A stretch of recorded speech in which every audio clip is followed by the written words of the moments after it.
Bonjour mes frères, bonjour mes sœurs.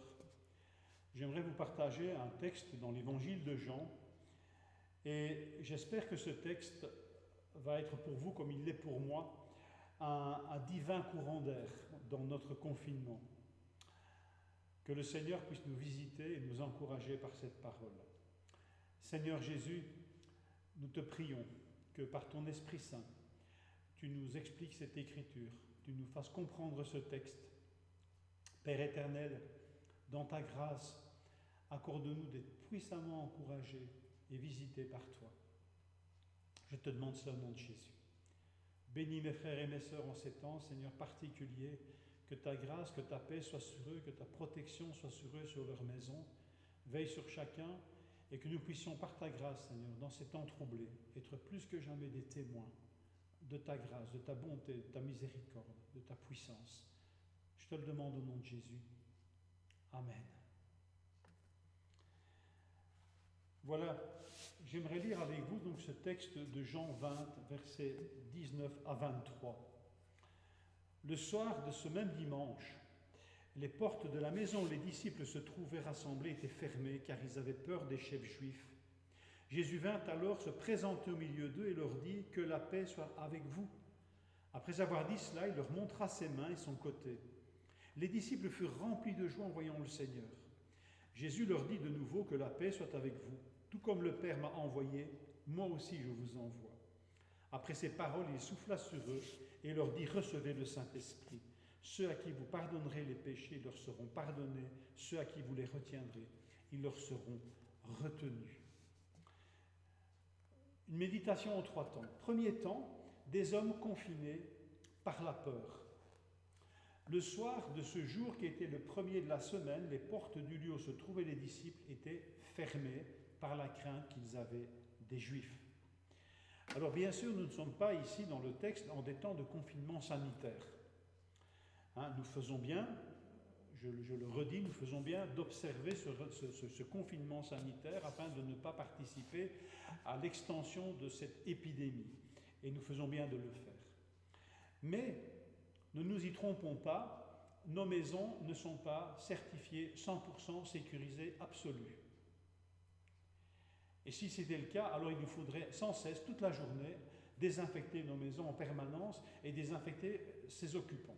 Donc nous savons que c'est une mesure, mais elle est ce qu'elle est, elle est efficace dans un certain sens, mais ce n'est pas la sécurité absolue, assurée. Ici, le confinement dont il est question n'est pas un confinement sanitaire, mais un confinement qui a été suscité par la peur des Juifs. Et c'est intéressant parce que cette maison représente pour les apôtres, à ce moment-là précis, un abri. Un abri pour se mettre à l'abri de la peur des Juifs. Mais c'est un abri trompeur. Il suffirait d'un traître qui donne l'adresse et en un tour de main, les autorités envoient des soldats et les soldats mettent la main sur tout le monde en brisant les portes, en y entrant de force et on embarque tout le monde. Et cette maison abri deviendrait en fait une souricière, deviendrait un piège pour ses occupants. Donc c'est un abri en trompe-l'œil en quelque sorte. Alors il n'y a pas de sécurité absolue. Et tout ça pour nous dire quoi ? C'est que quelles que soient les circonstances, quel que soit l'adversaire, quelle que soit la circonstance, Dieu reste et restera à jamais le seul abri. Et c'est ce qui est dit tellement de fois dans les Écritures, et si c'est dit autant de fois, c'est pour que nous y puisions une véritable paix et une véritable assurance, et surtout que nous ne nous réfugions pas dans des assurances trompeuses. Le psaume 46 le dit très bien, psaume 46, versets 1 et 2, « Dieu est pour nous un refuge et un appui, un secours qui ne manque jamais dans la détresse. C'est pourquoi nous sommes sans crainte quand la terre est bouleversée et que les montagnes chancellent au cœur des mers. » Si ça vous fait du bien, vous pouvez toujours écouter ce cantique qui nous a été communiqué il y a une quinzaine de jours, qui est inspiré par ce psaume 46. Rappelez-vous des liens que vous avez reçus à ce niveau-là. Psaume 46 qui nous dit ça, mais il n'y a pas que ce psaume. Alors, voilà, première leçon. Deuxième chose, c'est qu'il est un confinement qui n'est peut-être pas ici nommé. Il y a celui-là, ils sont confinés, ils sont cachés dans cette maison. Mais vous avez vu qu'ils sont excessivement silencieux. Et moi j'ai l'impression que ce silence est un signe d'un confinement plus profond. c'est que les apôtres, ici, chacun, pour sa part, est confiné, est prisonnier, est captif d'une prison intérieure. Ils sont captifs de leur peur, de leurs angoisses, de leur déception sur eux-mêmes.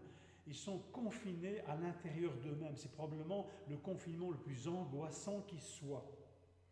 Les murs de notre cachot, les murs de leur cachot, c'est peut-être la peur, l'angoisse, la solitude, la mort.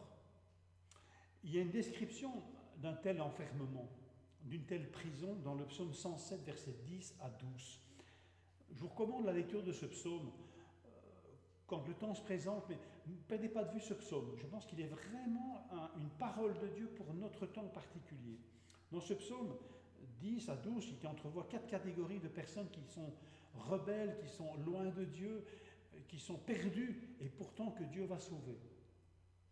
Le psaume 107, versets 10 et 12, entrevoit ici une de ces catégories de perdus. D'autres étaient en prison, dans une cellule sombre. Ils étaient très malheureux, attachés avec des chaînes. Ils ont refusé d'obéir au commandement de Dieu, ils ont méprisé le projet du Dieu très haut. Dieu les a brisés par la souffrance, ils sont tombés et personne n'est venu les aider. Je crois que le psaume 107, il est parlé ici d'une prison d'une manière un peu métaphorique. Je ne pense pas qu'il est parlé d'une véritable prison. Et en même temps, il est parlé d'une véritable prison, mais qui est plutôt une prison intérieure. Une prison où l'homme est prisonnier et captif, plus sûrement que dans n'importe quelle prison, avec ses 4 murs, avec ses tours, avec ses barbelés, avec ses grilles.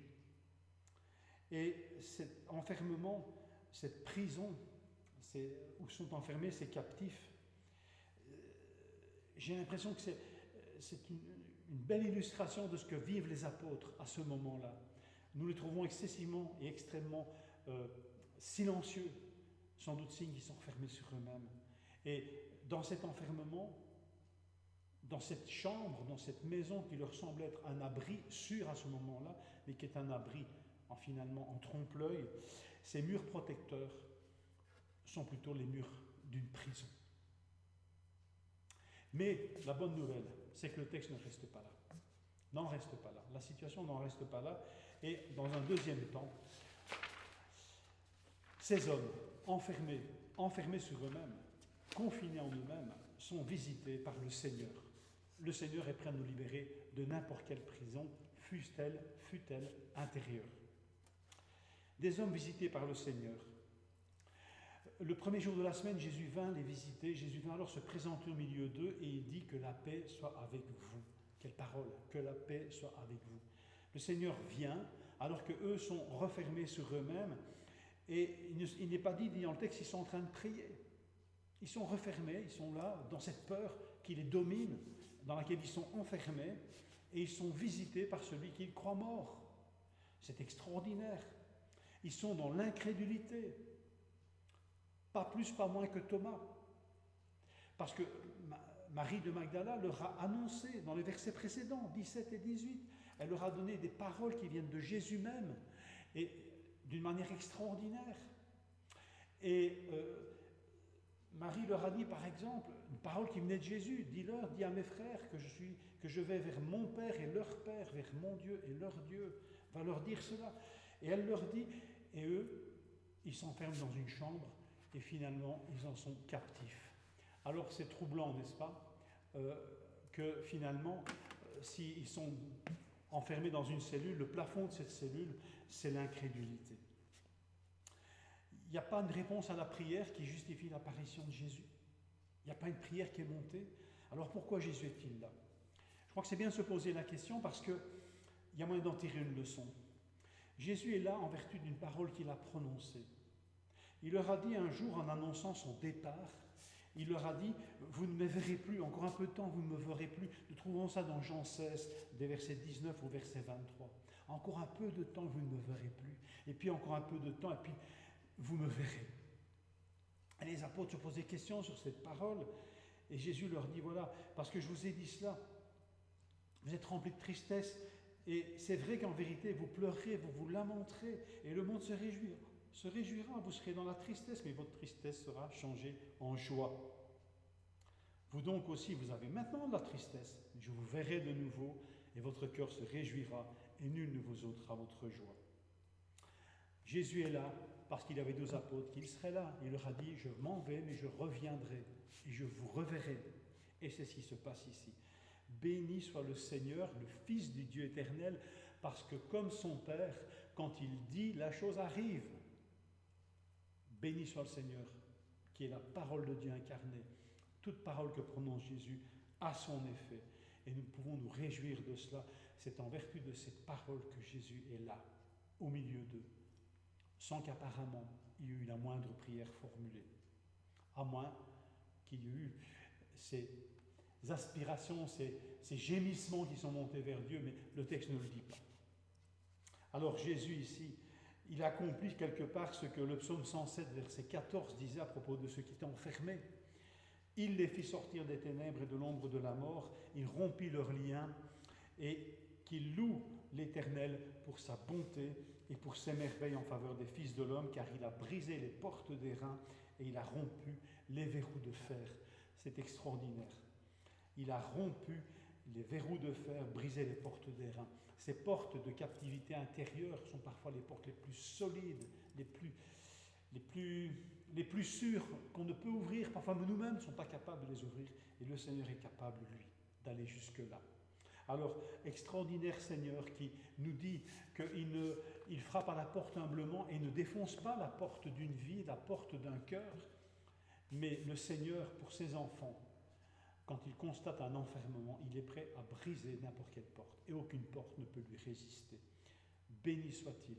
Béni soit-il pour ces paroles puissantes qu'il prononce, que notre foi soit basée sur cette parole plus que jamais, que nous la serrions quand nous lisons l'Écriture, que nous sachions nous approcher du Seigneur en disant « Oh, toi, Seigneur Jésus, toi, la parole, Verbe de Dieu, parole vivante de Dieu, viens nous visiter, Seigneur, nous visiter par cette parole. Parce que, Seigneur, tu es capable, par cette parole, à cause de cette parole, de vaincre ce que nous pouvons vaincre, ce que nous ne pouvons vaincre. Béni soit-il. Béni sois-tu, Seigneur, pour ce mystère de ta présence dans cette chambre, où le texte ne nous parle d'aucune porte qui a volé en éclats, d'aucun verrou qui a volé en éclats lui aussi. Tu t'y es présenté d'une manière tellement subite et tellement discrète dans un sens. Béni sois-tu, Seigneur, de ce que tu n'es pas là pour nous impressionner par tes muscles, mais ce qui compte pour toi, c'est d'être présent là où nous sommes. Béni sois-tu parce que toute liberté est une liberté qui nous met en présence de Dieu, en présence de Christ, plus que jamais. Béni soit ce Seigneur. Troisième temps, confiné, certainement, mais des hommes apaisés par le Fils, envoyés par le Père, vivifiés par l'Esprit. À nouveau, Jésus leur dit, la paix soit avec vous, à nouveau. Il veut décidément que cette paix soit là. Comme le Père m'a envoyé, à mon tour je vous envoie. Ayant ainsi parlé, il souffla sur eux et leur dit, recevez l'Esprit Saint. Alors, dans ce texte, en y regardant de plus près, le Fils, le Père et l'Esprit sont associés dans cette divine visite. Le Fils, et le texte n'a de cesse de mettre en avant les blessures du Fils. Ses mains qui sont percées, son côté qui a été transpercé par la lance, c'est là que voudrait même poser ses doigts et sa main Thomas. Et c'est ces blessures que montre Jésus. Pourquoi ? Et pour leur dire, c'est moi, c'est le Fils de Dieu qui est là. Ce n'est pas une apparition, ce n'est pas une illusion d'optique. Dieu n'est pas en train d'abuser leur sens, il est réellement là. C'est le Fils qui est passé par la croix, qu'ils ont vu crucifié. C'est celui-là qui est maintenant vivant. Il est ressuscité des morts. Il est là, il est vivant. Et ce corps meurtri, qui porte encore les meurtrissures de son supplice, mais il est déjà, quelque sorte, glorifié. Béni soit le Seigneur. Il se montre à eux. C'est pour ça que la joie remplit leur cœur. Ils ne sont pas ici effrayés par un fantôme. Ils voient enfin Jésus ressuscité. Il était mort, nous l'avons vu mourir, il est vivant. Ce n'est pas un dogme, ce n'est pas une croyance, ils sont devant un fait. Le Seigneur est vivant, la résurrection est réelle. Le Fils est là, le Fils passé par la croix, le Fils meurtri mais ressuscité. Heureux ceux qui ont cru et qui n'ont pas vu. Quelle béatitude! Nous sommes en quelque sorte de ceux-là. Bénissons le Seigneur de ce que, depuis ces événements et depuis que la première génération des témoins est partie auprès du Seigneur, eh bien, nous sommes entrés tous dans le royaume de Dieu par cette porte et par cette béatitude. Nous sommes de ceux qui ont cru sans voir. Mais nous avons cru parce que des témoins ont rendu témoignage de ce qui s'est passé. Et nous lisons ce témoignage ici. Et ce qui est touchant, c'est que les premiers témoins ont vu et n'ont pas cru. Incroyable! Des témoins qui ont vu et qui n'ont pas d'abord cru ont engendré des hommes et des femmes qui ont cru sans avoir vu. Et le fait que les premiers témoins ont vu et ont eu du mal à croire atteste la véracité de leur témoignage. Il ne s'agit pas ici d'un témoignage arrangé, pipé. Ils ont réagi comme nous aurions réagi. Et que le texte porte cette incrédulité des premiers témoins est un gage de la vérité de ce témoignage. On n'est pas en train d'arranger les bidons pour que ça paraisse plus crédible. Béni sois-tu quelque part, Seigneur, de ce que les apôtres ont douté. Béni sois-tu de l'incrédulité de Thomas dans un premier sens, parce qu'après il a cru, il a confessé, il a dit à genoux, mon Seigneur et mon Dieu. C'est le premier à confesser Jésus comme Seigneur, dans un sens. Mais nous pouvons louer le Seigneur de ce que nous lisons ces choses et ces accents de sincérité, de vérité, où rien n'est dissimulé, pas même l'incrédulité des premiers témoins. Alors Seigneur, ces premiers témoins qui ont douté, parce qu'ils étaient face à l'indicible, à l'incompréhensible, mais ils ont vu et ils ont rendu témoignage, et nous te bénissons Seigneur de ce qu'à notre tour, nous avons cru sans voir. Nous sommes toujours dans ce... Mais, nous n'en restons pas là. Si ce premier pas de la foi a eu lieu, le Seigneur est bien capable de rendre sa présence sensible à notre foi. Et le Seigneur peut nous visiter aujourd'hui. Le Seigneur ressuscité peut nous faire comprendre combien lui, qui était crucifié, qui a été transpercé par cette lance, est vivant et est capable de nous rejoindre dans nos enfermements pour nous libérer, pour nous donner la paix, pour nous dire, mon enfant, reçois ma paix, que ma paix soit avec vous, que la paix soit avec vous. Quelle merveilleuse nouvelle! Jésus nous rejoint, la parole vivante, incarnée. Le Père nous envoie, ou plutôt nous envoie, il a envoyé le Fils, et le Fils nous envoie comme le Père l'a envoyé. Mais cette association Père-Fils, et ce comme qui nous associe aussi mystérieusement et d'une manière extraordinaire à ce qui existe entre le Père et le Fils. Comme le Père m'a envoyé, moi aussi je vous envoie. Mais c'est extraordinaire. Pourquoi est-ce que Dieu veut à ce point-là nous associer à cette vie tellement prolifique qui existe entre lui, le Fils et l'Esprit? Comme le Père m'a envoyé, moi je vous envoie. Comme il m'a aimé, je vous ai aimé. Que nous puissions nous réjouir de ce comme qui nous associe, nous humbles pécheurs, à la divin amour qui unit le Père et le Fils. Et nous confère une dignité telle que le Père puisse dire, que le Fils puisse dire, recevez le Saint-Esprit, ceux à qui vous pardonnerez les péchés leur seront pardonnés. Et ceux à qui vous les retiendrez leur seront retenus. Mais qui peut dire des choses pareilles? Quel homme peut s'attribuer cette gloire? Et le Seigneur nous confère cette dignité parce que, comme le Père l'aime, il nous a aimés. Parce que comme le Père l'a envoyé, il nous envoie. Béni sois-tu, Père, de ce que tu nous aimes comme tu aimes le Fils. Béni sois-tu, Père, de ce que l'affection que tu as fait, tout le plaisir que tu as en ton Fils, quelque part, tu nous y fais entrer. Nous sommes tiens. Béni sois-tu, Père. Le Saint-Esprit est soufflé en nous ou sur les apôtres, par le Fils. Le Saint-Esprit, il souffla. Il est dit que Jésus souffla sur eux et il leur dit « Recevez le Saint-Esprit ».